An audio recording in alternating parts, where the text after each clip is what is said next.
This was something an old co-worker told me. Just a bit of back info.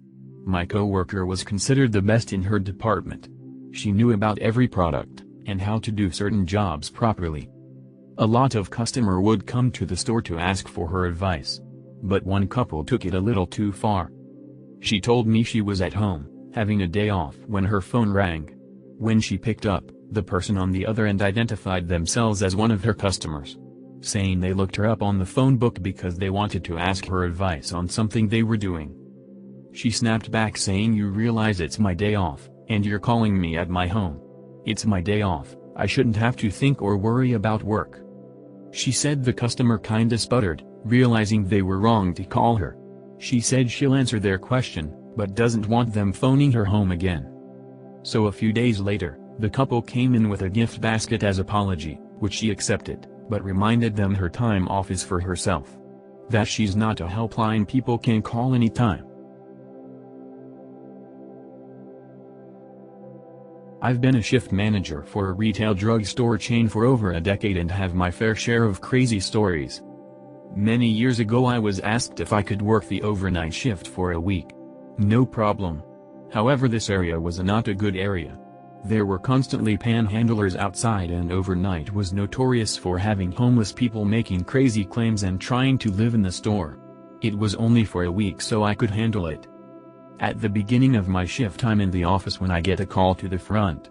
A homeless woman with messy gray hair and a very wrinkled face, looking possibly 70 or 80, is yelling at the cashier. Her description is important for later. She doesn't have enough money for cigarettes so the cashier won't sell them to her and she's screaming. I tell her to leave. I see her outside demanding other customers give her money. She was only about 5 feet tall, less than 100 pounds, so most customers ignore her. I tell her to leave or I'm calling the cops. She starts screaming and ready to pick a fight with me, so I get my phone out and call the police. About 15 minutes later a police officer comes in telling me that he saw the woman matching the description I gave causing a ruckus at the gas station across the street. He's arrested her, so we shouldn't have any problems with her tonight. I go about my shift. Until about an hour later. A brown-haired woman looking about 50 or 60 wearing her pajamas and a windbreaker comes in frantically looking for her daughter. She said her daughter called about an hour ago and gave the address where she was and to please come get her. It took me a minute to put two and two together. I asked the woman if her daughter was homeless, then I gave the description of the homeless woman.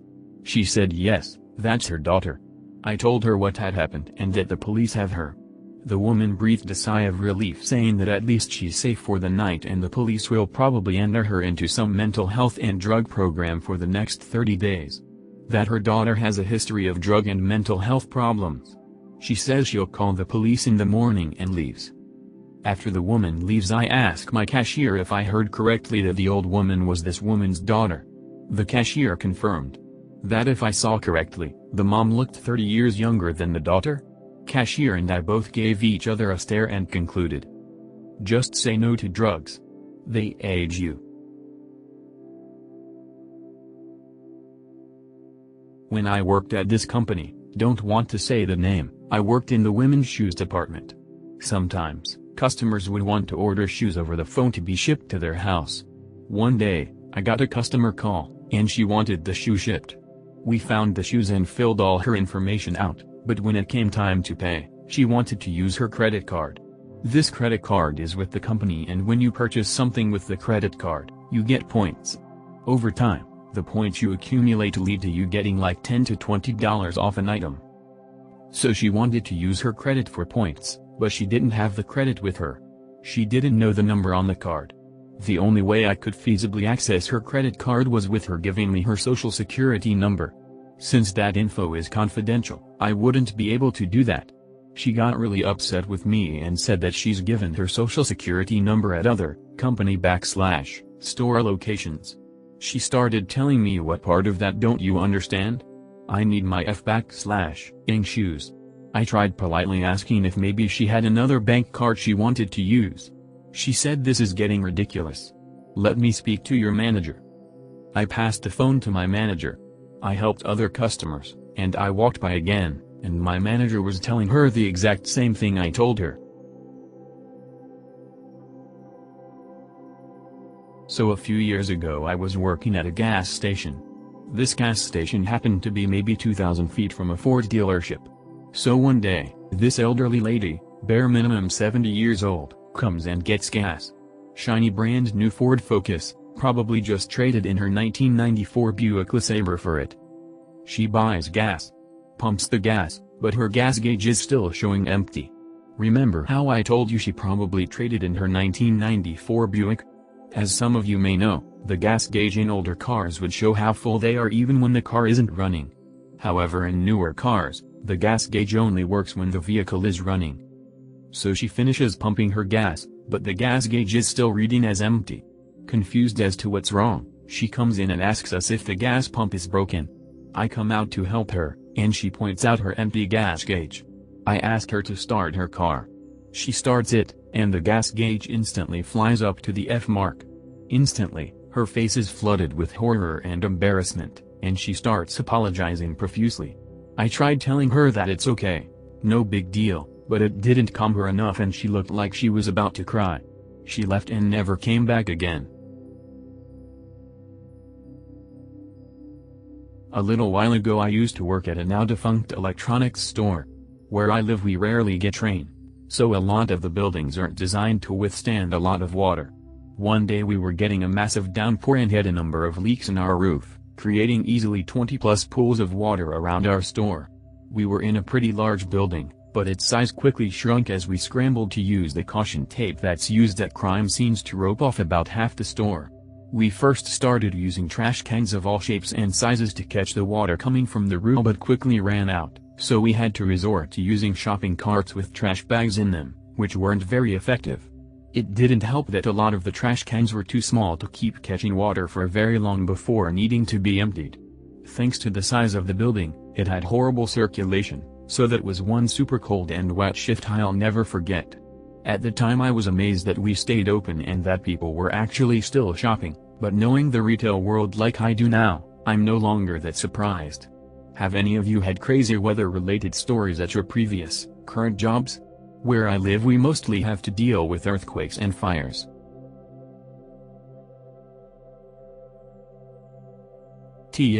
Doctor, customer wants a refund for an item bought in our reuse section, which clearly states it's not refundable, and throws a tantrum by throwing said item onto the floor. For context, I work in a well-known furniture chain and while we have a great refund service, we don't do refund on items and furniture sold through our reuse section. So this happened to a colleague of mine the other day, while I was at the register and she at the self-checkout service, keeping an eye on the customers in case they need assistance.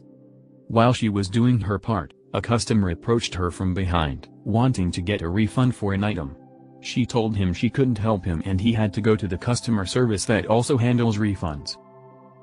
I just was there and they didn't want to take it back. She then noticed what he wants to return. I'm sorry, but we don't do refunds on furniture from our reuse section. I did not know that. You have to take it back. It says so at the section, so it's not our fault you didn't see that a refund isn't possible. I'm sorry, but I can't help you. She then turns her back on him, as to say she's done with talking to him. After all, she can't help him, even if she wanted to, as we don't do refunds at the checkout. He gets angry and kicks his furniture off the cart, which of course caused everyone to jump a little. He then starts picking it up, but when he sees that she doesn't pay him any attention, he throws it onto the floor again. At this point another colleague calls for a manager to deal with this man and tells it to the other colleague. The man then approaches my colleague he spoke to first and comes off as threatening. My colleague proceeds to tell him that a manager is on their way to help him. He seems angry that my colleague isn't taking him seriously, but settles to wait for the manager. When the manager arrives, she too tells the man what he has been told from everyone. That he can't get a refund and that it says so in the section and it's not our responsibility that he didn't read the signs about a refund from this section. It ended with him leaving with his furniture, no refund. Seems we at the checkout now has to explain to each customer buying something from the reuse section that it's not refundable. All because some customers can't bother to read.